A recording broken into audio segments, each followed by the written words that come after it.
Bismillahirrahmanirrahim. Assalamualaikum warahmatullahi wabarakatuh. Selamat pagi, salam sejahtera bagi kita semua.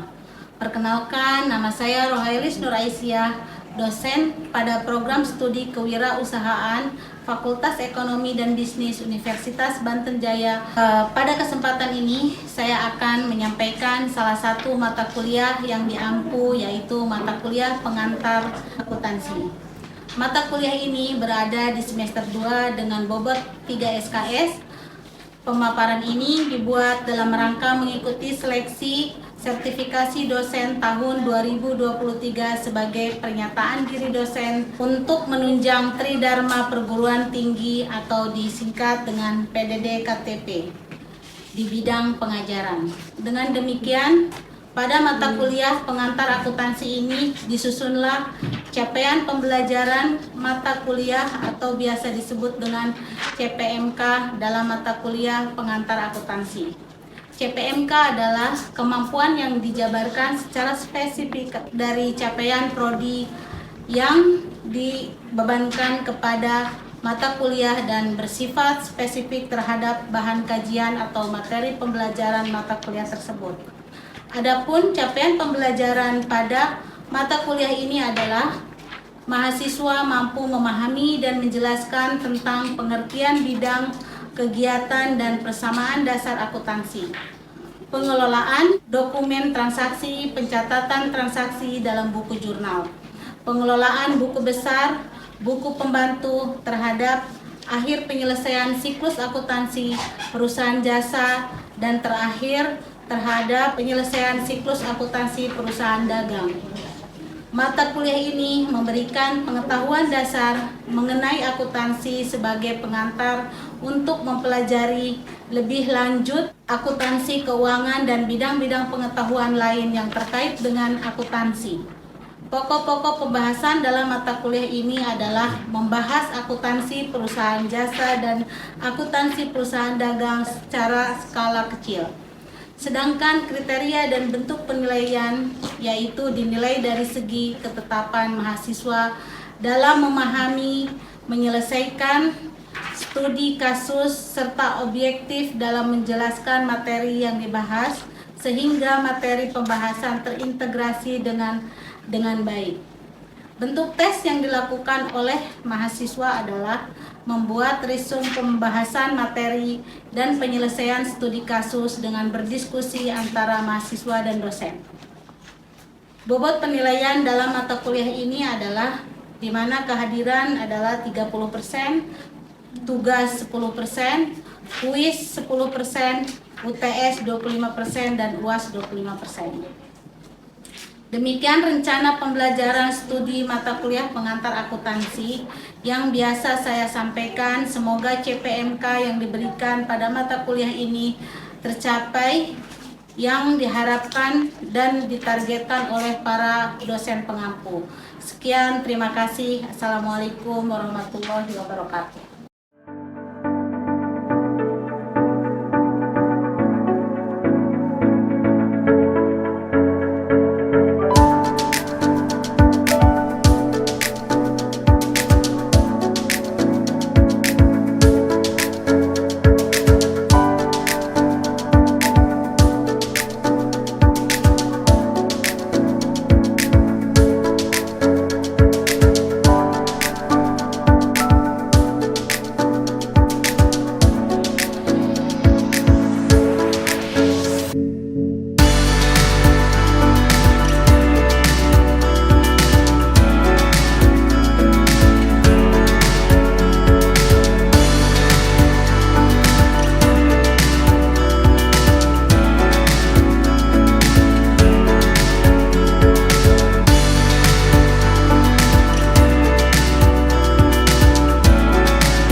account yang aslinya menghitung. Jadi menghitung itu akan menghitung semua transaksi-transaksi yang ada di kegiatan perusahaan. Terus hal-hal yang berkaitan dengan masalah pengelolaan dan pengurusan dari suatu perusahaan kepada pemiliknya atas kepercayaan yang telah diberikan kepada pengelola tersebut untuk menjalankan kegiatan perusahaan. Pengertian akuntansi juga dapat dilihat dari dua segi. Yang pertama itu dari segi bidang ilmu akuntansi. Akuntansi itu merupakan keseluruhan yang bersangkutan dengan fungsi menghasilkan informasi keuangan dari suatu unit usaha kepada pihak-pihak yang berkepentingan untuk menjadi dasar dalam pengambilan keputusan. Dan saat proses kegiatan, suatu kegiatan pencatatan, penyortiran, penggolongan, penghisaran atau peringkasan dan penyajian transaksi keuangan dari suatu unit organisasi tertentu dengan cara-cara tertentu. Kita akan melihat di mana laporan pemakai laporan keuangan itu terdiri dari pemilik perusahaan. Yang pertama, pemilik perusahaan, ada pimpinan perusahaan, kreditur, pemerintahan, investor, karyawan, dan pihak-pihak yang membutuhkan laporan keuangan sebagai berikut ya. Nah, kalau pemilik perusahaan itu jelas orientasinya kepada laba atau profit.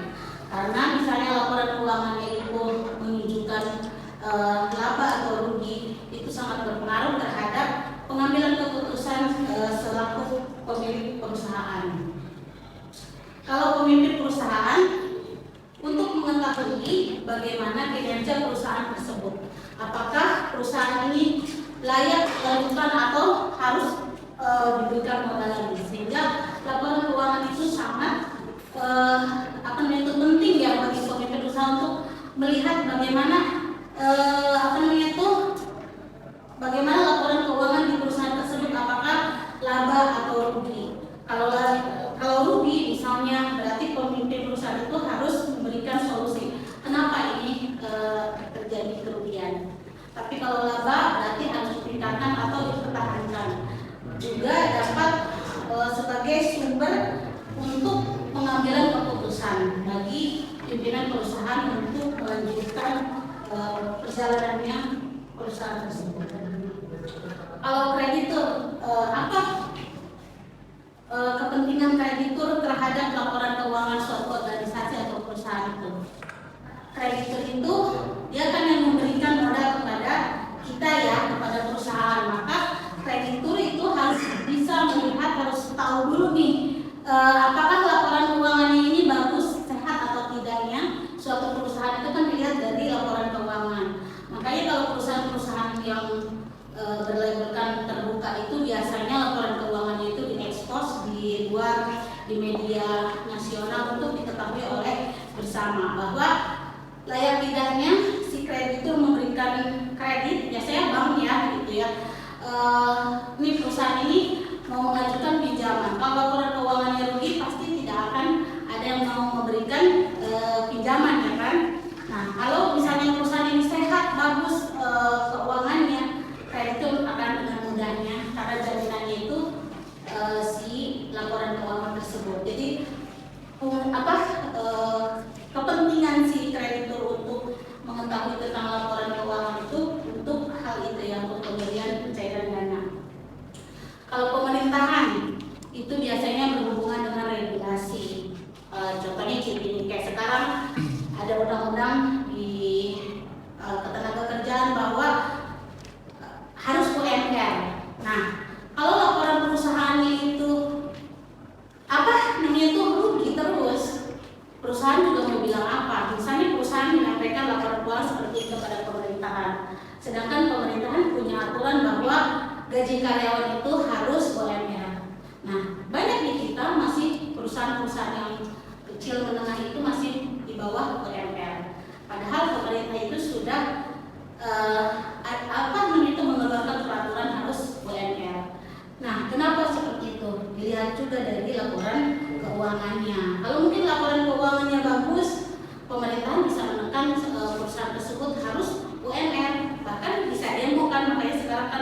zamannya demo, jadi sedikit-sedikit demo. Nah, perlu diketahui kalau laporan keuangan ini sangat penting sekali, bahkan bisa menjadi acuan pemerintah untuk mengambil oh berarti si perusahaan ini layak nih, makanya dia harus memberikan gaji yang sesuai terhadap karyawannya. Jadi bisa membuat peraturan itu. Nah, tujuannya untuk itu, pemerintah untuk mengetahui laporan perusahaan tersebut. Kalau investor, jelas kalau investor karena dia menginvestasikan dananya, maka dia harus punya kepercayaan terhadap perusahaan tersebut. Jadi apa? Tetap kembali lagi kepada laporan keuangannya. Kalau laporan keuangan itu bagus, maka si investor itu akan oh ya udah, berarti saya akan tetap menginvestkan dana saya di perusahaan ini karena perusahaan ini layak atau bagus untuk diberikan investasi. Jadi uang dia tidak akan stuck di situ, jadi akan mendapatkan keuntungan. Karena kalau perusahaan itu untung, maka si investor juga akan mendapatkan keuntungan. Itu ya kenapa laporan keuangan itu diperlukan oleh seorang investor itu. Terus kalau karyawan, ada yang tahu karyawan untuk apa? Ya, tenaga kerja itu untuk apa? Maksudnya dia pengen tahu laporan keuangan itu untuk apa? Kepentingannya apa? Ada yang tahu? Hah? Gimana? Ya, jadi laporan keuangan kalau si karyawan itu tahu untung perusahaannya, sedangkan dia digaji di bawah minimum, pasti dia mau dong. Makanya biasanya ada ikatan buruh ya, yang tugasnya untuk mengetahui hal-hal tersebut, SPSI itu, dan untuk mengetahui apakah perusahaan ini untung atau tidak. Kalau untung biasanya berhubungan dengan kenaikan gaji misalnya. Masa udah untung tiap tahun ini tidak naik gajinya, pasti dia mau dong. Makanya tugas laporan keuangan diperlukan oleh karyawan itu untuk itu. Jadi kalian kan bisa sebagai karyawan misalnya udah tahu laporan keuangan perusahaan ini untung, masa kok kita nggak dikasih naik gaji atau dikasih insentif atau uang lainnya lah yang bisa berhubungan dengan keuangan tersebut. Mungkin itu. Next, kita akan kembali ke tujuan utama akuntansi. Jadi tujuan akuntansi itu menyajikan informasi ekonomi dari suatu kesatuan ekonomi kepada pihak-pihak yang berkepentingan. Nah, tadi yang Ibu jelaskan tadi yang kaitan dengan kepentingannya ya.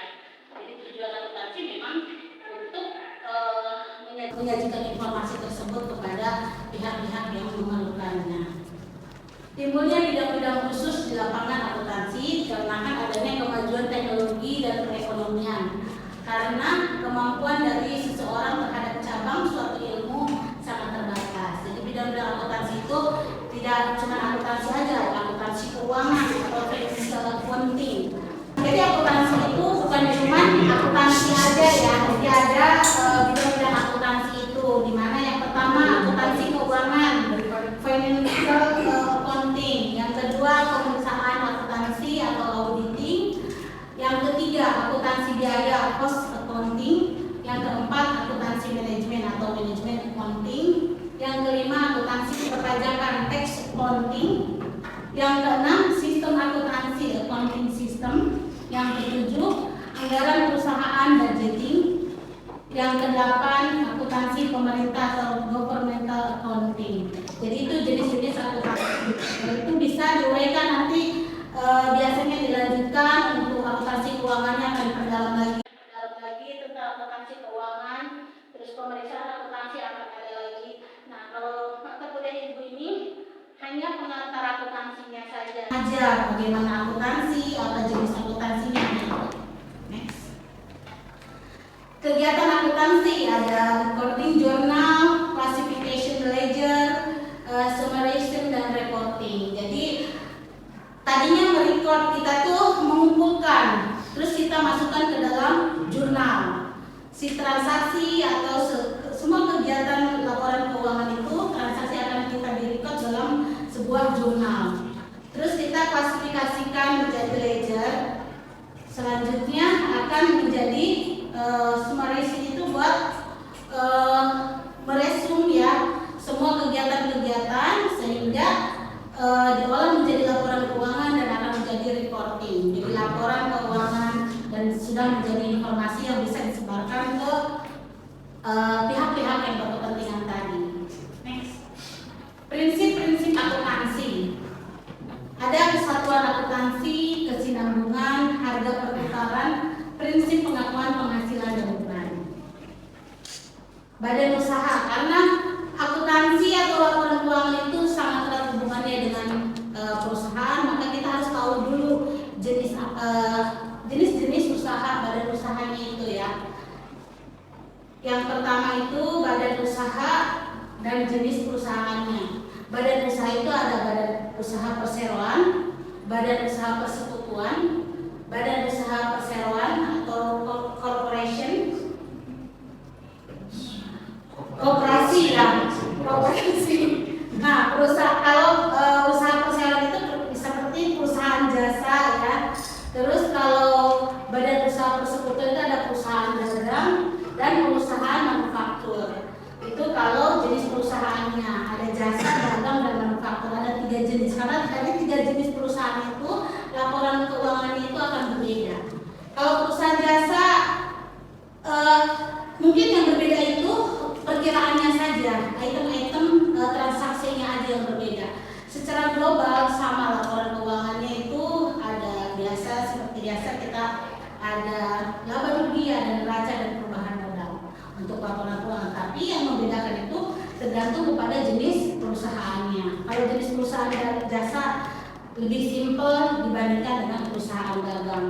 Kalau perusahaan dagang itu karena perusahaan itu membeli barang dari pihak luar terus dijual kembali, tentunya dengan harganya ditambahkan sebagai keuntungan, itu proses perusahaan dagang. Tapi kalau perusahaan manufaktur itu adalah perusahaan yang paling komplit keuangannya, jadi lengkap banget, di mana laporan manufaktur itu ada bahan mentah, ada bahan setengah jadi, ada persediaan awal, ada persediaan akhir. Itu yang akan membedakan jenis perusahaan terhadap laporan keuangannya. Baik, tadi pemaparan Ibu tentang jenis perusahaan dan laporan keuangan secara mendasar. Baru pengantar akuntansinya ya. Silakan, ada pertanyaan? Saya mau. Oke, boleh. Ibu, jadi pertanyaan ini tentang laporan keuangan. Ya. Yang membedakan antara laporan keuangan dari perusahaan jasa dan dagang itu apa? Dari hal apa? Dari segi apa? Oke. Kalau perusahaan, Ibu langsung jawab aja ya. Jadi kalau perusahaan jasa itu laporan keuangan itu sangat simpel sekali, karena kita hanya melakukan kegiatan usaha jasa, misalnya servis atau kalau sekarang lagi ngetren itu Tiki JNE kayak gitu ya, pengiriman kurir. Nah itu kan mereka hanya, kita punya jasa, hanya itu kegiatannya hanya jasa saja. Sedangkan kalau perusahaan dagang itu kan proses membeli barang dari distributor terus kita jual kembali. Nah paling yang membedakan antara laporan keuangan perusahaan jasa dan perusahaan dagang itu di item perkiraannya saja.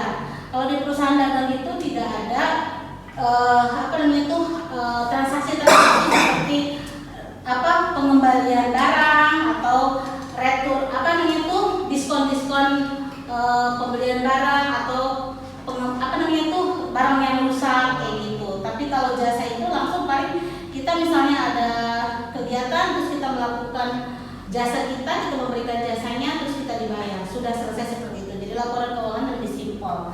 Tapi kalau perdagangan itu karena kita harus adanya membeli kembali, otomatis ada cost lain yang harus ditambahkan seperti biaya angkut, transportasi. Nah, dari biaya-biaya itu kita harus tambahkan kepada harga barang tersebut gitu. Makanya item di dalam laporan keuangan perusahaan dagang itu agak berbeda dengan laporan jasa. Kalau laporan dagang itu ada tambahannya, misalnya retur pembelian atau retur penjualan. Karena kita membeli misalnya berarti retur penjualan dari orang lain, atau kita menjual berarti ada retur pembelian dari orang lain, seperti itu.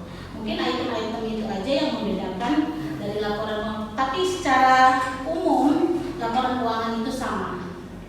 Tuh, ada yang bertanya?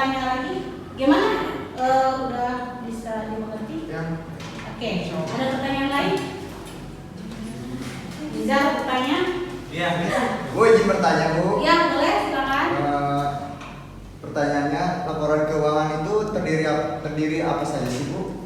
Oke, baik, Ibu langsung jawab ya. Jadi laporan keuangan itu secara umum itu biasanya terdiri dari adanya laba rugi.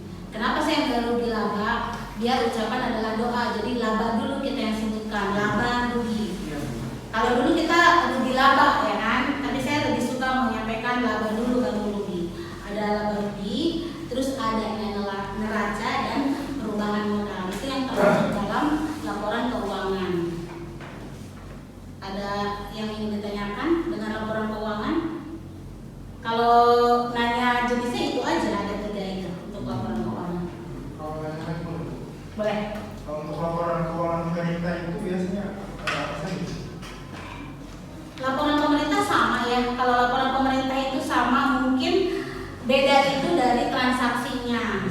Kalau pemerintahan itu udah jelas karena kan biasanya menggunakan anggaran negara, anggaran daerah, APBN atau APBD. Nah itu aja sih yang membedakan. Tapi pada dasarnya laporan keuangan itu sama. Cara menghitungnya itu sama. Dimana misalnya laba rugi itu menjelaskan tentang apa itu pendapatannya berapa dan kos yang dikeluarkan itu berapa. Pendapatannya berapa, kos berapa. Jadi pendapatan dikurangi kos sama dengan laba atau rugi gitu. Kalau di neraca sudah jelas, mungkin ada aktiva dan pasiva. Aktiva itu terdiri dari